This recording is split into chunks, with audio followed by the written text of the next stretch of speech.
What's up everybody? We've been doing an insane amount of digging here in the backyard and my body is beat. So before we jump right into the next build series, I'm going to tell you about this sweet prototype dirt jump bike I've been riding back here. We're going to do a quick recap on the progress of the yard, and then I'm going to introduce you to some new members of the family that I think you're going to be pretty stoked on. If you're new to the channel, I'm Eric Porter and we're here in my backyard, and this is my dream riding setup. And it's always evolving and getting better, so make sure to watch the past few videos to get caught up on where we're at. Utah gets tons of snow in the winter, so the yard is covered with snow and ice from about November through March. When it melts off, I've always got a lot of maintenance to do, but this year, since no one can travel, I've put a lot more time and effort into rebuilding the pump track and jumps better than they've ever been.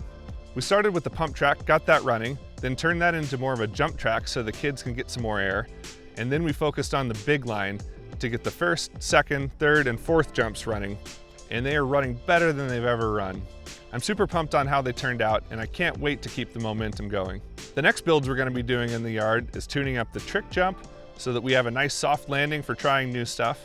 I have a bunch of old water slides from Pro BMXer Matt Behringer's legendary yard, and then my 10-year-old son Milo is going to get a brand new jump line. So that's going to be building a roll-in, lips, landings, everything. When I'm out here building the jumps, I usually have a special guest, Colonel Sanders. That's my chicken, and she's awesome. She loves following me around. Whenever I turn over dirt, she's there to find the worms and pick them out and eat them. We used to have 5 more hens that were laying eggs as well, but unfortunately they got taken out by raccoons this winter. In this spring we got 4 new hens, so now we're gonna have 5 chickens total. Let's go meet the new chicks and put them into the coop and introduce them to the Colonel. You're gonna get some little sisters.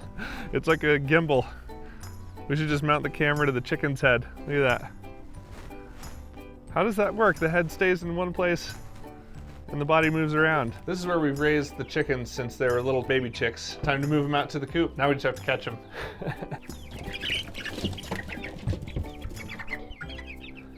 Look at that little thing. They're not actually that big once you squish down their feathers. I'm gonna call this Big Mama. It already knows how to do the gimbal, doesn't it? Ready? Nice catch, Milo. So these are Plymouth Rock birds. They're the cool black and white feathered ones. Well, I think they're happy. Since all the raccoons came through this winter, I've had to double down on security as well. So I put a whole nother layer of metal fencing that's a little sturdier on top of the chicken wire because the raccoons just rip right through the chicken wire. It's important to have the right tool for the job, and this dirt jump bike is the best one I've ever ridden. So first off, what is a dirt jump bike? Looks like a hardtail, right? Well, there's a few differences. First of all, it's single speed, so we got 1 gear. This bike is built specifically for dirt jumping, pump tracks, street riding, skate parks, all that sort of stuff. It's basically a BMX bike for adults. I'm 6'3" and I've never felt like BMX bikes fit me well, so this has always felt like home to me. This is a prototype Diamondback dirt jump bike, and the whole team has been working together to make this bike awesome and get it in production as soon as possible. Probably won't be till next year, but it's in the works. A lot of you that are here from Seth's channel are wondering, hey, didn't you trade your dirt jump bike to Seth? And the answer is yes and no, but we'll get into that later in the video. So as far as geometry goes for this bike, first off, it's built around 26-inch wheels. And you can't find those on new mountain bikes anymore, but it's the right size for dirt jumping. 27.5 is just too big. We're doing tricks and jumps and riding this like a BMX bike, so the wheels don't need to be any bigger. The benefits of bigger wheels on a trail bike are for rolling over rough stuff and for cornering traction. So a dirt jump bike ideally has really short chain stays, really short seat tube, so it's got a low standover height, so you can move the bike around a lot, and then the head angle isn't as slack as on a trail bike. So this head angle is 69 degrees, which seems to be the perfect number for a dirt jump bike. Getting into the parts on this bike, this is my own personal dream build. So up front, we got a Fox 36. So this is the 831 version, which is 100 mil travel, and it's got stiffer valving for jumping because we don't want the fork to move very much unless we really need it. So if you land flat and you need that suspension, it's there for you. But when you're hitting jumps and pumping through rollers and stuff like that, you don't want your suspension bouncing up and down and sucking your energy. And this fork comes with a bolt-on through axle up front, so no quick release up there because, again, we're not doing quick trail side changes. For the cockpit, I've got the Deity Copperhead stem, 35 mil length and 35 mil clamp, along with the race point bars, which are a 38 mil rise, and I cut them down to a 780 width. I need it to be wide to fit my body, but if they're too wide, then they get in the way. And then my favorite grips are the Deity knuckle dusters. They just fit my hands well. For brakes, I've got the Magura MT8s, which is their high-end cross-country brake, and it's a 2-piston brake, so it's nice and light. And then I added the HC3 lever, so this is the Danny McCaskill lever. So it's nice and short, and you can adjust the leverage ratio. So I've got mine set so that it's really snappy and kind of on-off. I've got a 160 mil rotor on the back, and it's their SL rotor, which is the lightest one. And then I've got the coloring on the caliper to match the bike as well, which is sick. When I set up my brakes, I leave the hose long enough so that I can do a few rotations with it.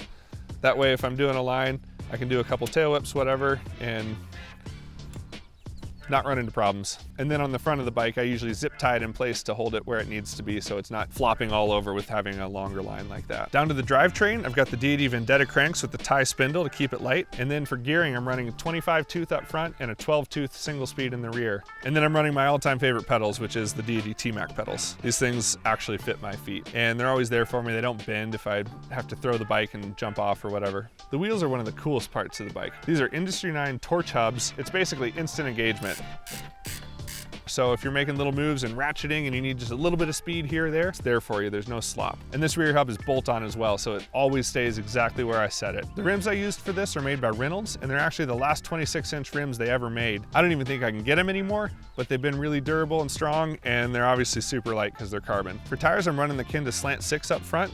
This is a fast rolling kind of micro knob tire, but it gets really good traction, and it's a 26 by 2.35. And then in the back, I've got the Kenda 360 tire, and this is a 26 by 2.25. This is even faster rolling than the front tire, and it's a round profile, so that helps when you're kind of manually around corners and getting it up on the back end. It maintains your speed and has just enough traction, and I generally run my tires at 50 PSI front and back, which is enough to keep from pinch flatting if I case a jump, but it's also not so hard that it feels really harsh and bouncy. And these tires are running tubes as well. There's no need for tubeless on dirt jump bikes because you're landing sideways sometimes if you do a 360 or whatever, and you don't want to land and burp your tire. The biggest benefits of tubeless on a trail bike is to be able to run as low a pressure as possible without pinch flatting, and also have protection from thorns and punctures and stuff like that. So I don't need help on either of those fronts on a dirt jump bike. For the seat, I've got the SDG Apollo seat, which is their dirt jump saddle, and that's an I-beam, so you don't have any seat rails to bend. A lot of times on dirt jumps, you're landing hard sitting on the seat, and this thing is pretty much indestructible. This bike as it sits is 25 pounds, which I'm super happy with. It's heavy enough to be sturdy and strong where it needs to be,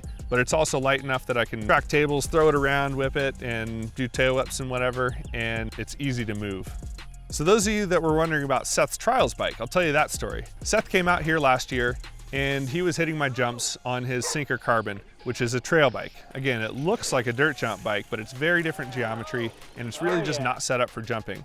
I felt bad for him. I wanted to hook him up with a dirt jump bike. And when I was at his house, I saw his trials bike, and I was like, that thing is sick. It's the same bike Danny McCaskill and Fabio Widmer have been riding for years, and I had always wanted one of those, but just never ended up with one. So we made a trade, and bam, there it is. That's all you get for today.